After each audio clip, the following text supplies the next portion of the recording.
Okay, so I just got back from Tasmania. It's the first time I ever went there, and I went there to do the Diverge SkyRun, which was in Queenstown. Now, this is a pretty small town, not a lot going on there, but it's very beautiful and picturesque. It's an old mining town, and it wasn't raining, which was a surprise because apparently Tasmania can get pretty wet. Overall, it was a great trip, had a lot of fun. I did the run with my partner Joe, and it was great to do the run with somebody. So I had a familiar face and we could help each other get through it. And we just sort of took our time and went a bit cruisy because a couple of weeks ago I rolled my ankle, so I haven't been able to do the most amount of training in for this, but at the same time, it was great to do the event and just sort of go there, see the views, check it out, and just enjoy it.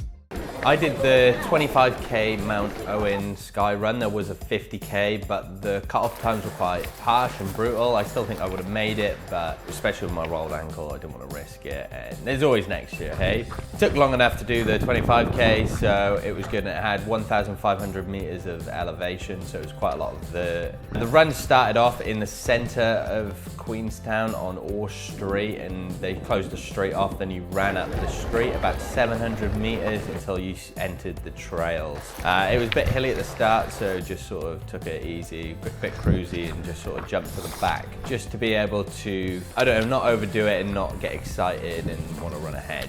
It was good to do it with Joe because we sort of held each other back and we just sort of cruised it together. The first 6 or 7k was pretty cruisy. We were just meandering up mountain bike tracks and through the forest, and it was pretty nice, easy going. It wasn't too steep. We got about 7k in and then it got real steep. You look at the mountain and you think, God, we should zigzag back and forth here, but instead it goes straight up. It just goes vertically straight up, and it starts out and you're climbing pretty steep using the poles, but then you go onto the ropes and you've got to use the ropes to then pull yourself up the next little couple of sections because it is extremely steep. Once you pass the rope section, you come out of the tree line and then you start to scramble up this rock. The rock's quite sharp and there's a lot of people cutting their hands on the rock because you needed to place your hands on it, and it was quite sharp. I did have gloves, but my hands were pretty fine. I only cut myself a few times, but I saw a lot of other people who were worse for wear.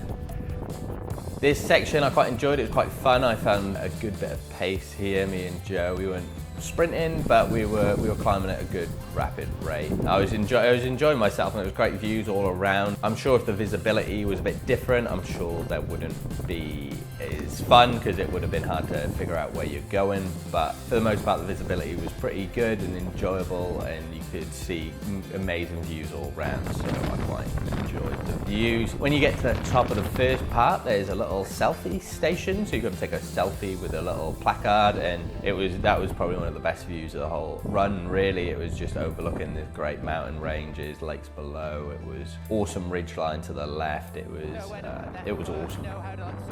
After you took the selfie there, you sort of came down this bit and ran along the top ridge line, which was quite good. It was quite nice to run on the open top there, and it was pretty exposed and windy, but it was nice and flat, and you could get up a bit of pace and get going. And then after that, you do another little climb, and then you got to go through these caves. That was pretty gnarly, going through these caves. It was basically rock climbing, like, you know, making sure you put your hand and your feet in the right place. I slipped on one bit and sort of whacked my knee on a rock going through like one of the smaller caves, but it was a really cool experience. I don't think I would have gone up there and done that run myself unless it was for the SkyRun, this event, so it was cool to go there and do it and have it all marked out for you, because it sort of took me out of my comfort zone and it took me in an environment I wouldn't necessarily normally go into. After that, the cave section, we sort of started a steep downhill bit, which took a bit because I just wanted to take it easy because I don't want to roll my ankle again, because that's how I did it last time, is I rolled my ankle running downhill. So just sort of took it easy, had the poles out and was keeping myself nice and safe, and wasn't zigzagging back and forth, it was just straight downhill. After about a K or 2K or so, there was an aid station, which was the first aid station. So topped up my drinks, had a bit of food, a few snacks, a few sweets, bananas, you know, all the good stuff to keep me go and keep the energy levels high. And then carried on the downhill section, and that downhill section probably took a bit longer than expected because, like I said before, I rolled my ankle a few weeks ago and I just didn't want to do it again. So me and Joe, we took our time, we took it easy, and we just sort of cruised down that bit. We got overtaken by a fair few people, but that's fine. We went there to race. Once you get down the steepest downhill section, there's another little selfie spot by a waterfall that you go out onto a little walkway and you take a selfie there. And then I thought, oh great, we'll start the downhill back towards town. But no, you do a little out and back section, which is a double whammy of you think you're gonna get to the aid station and then you turn around and come back. But you get to the aid station and then you've got another 900 meters to carry on to go to another little selfie spot, which is in an old mine. It was a very beautiful view there, but it was just unexpected. So we did the out and then we came back, and then on the way back we stopped at the second aid station, only filled waters and grabbed a few snacks, and we ate on this little uphill bit on the way back because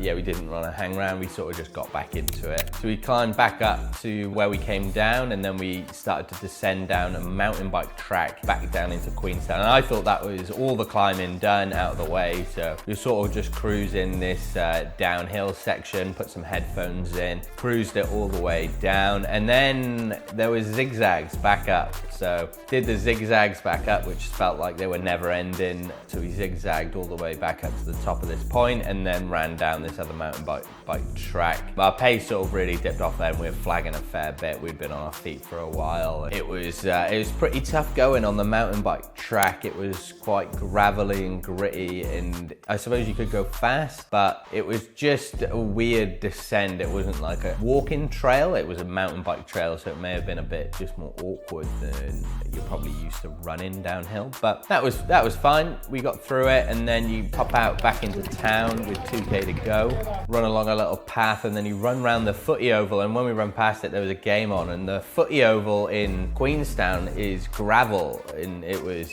pretty gnarly. Just checking that out and just seeing they kicked a goal, the local side, the Crows, as we ran past, which was awesome. And for a fair while in this bit, I thought I'd been recording on my camera, but I'd actually just been taking photos. That was a funny bit. And then after I figured this out, I put the camera back in my pocket and I'd recorded 20 minutes of just running in my pocket. So there you go. So I missed a fair bit towards the end, and I took a few photos when I was meant to be recording, but that happens when you're out there in the wilderness, running, tired. These things happen, but it doesn't really matter anyway. I'm here to tell the story about it.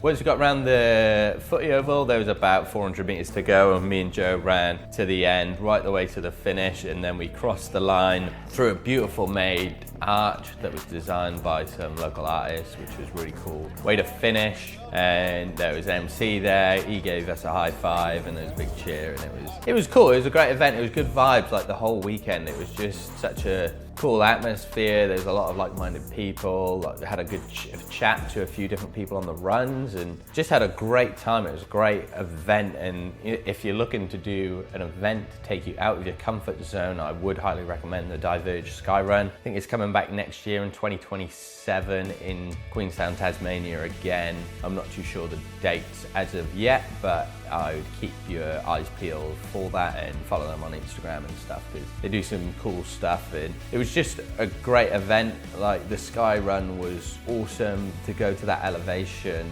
and run across the top of this ridgeline, rocky ridgeline, that I probably wouldn't have normally go to, and it all be mapped out for me, was a sort of bonus. Overall, great event, had a great time in Tasmania. I'll definitely be going back. It was a little recon mission for me and Joe to just check it out, and definitely a few more walks and hikes and runs I'd like to do there. So hopefully we'll be doing those at some point in the near future. But thank you very much for watching this video. I hope you enjoyed it, and I hope I've inspired you to get out there and get out of your comfort zone and do something different. But thank you very much for watching this video. Don't forget to put the thumbs up button if you like this video, and subscribe if you're not already. But thank you very much, and I'll see you on the next video.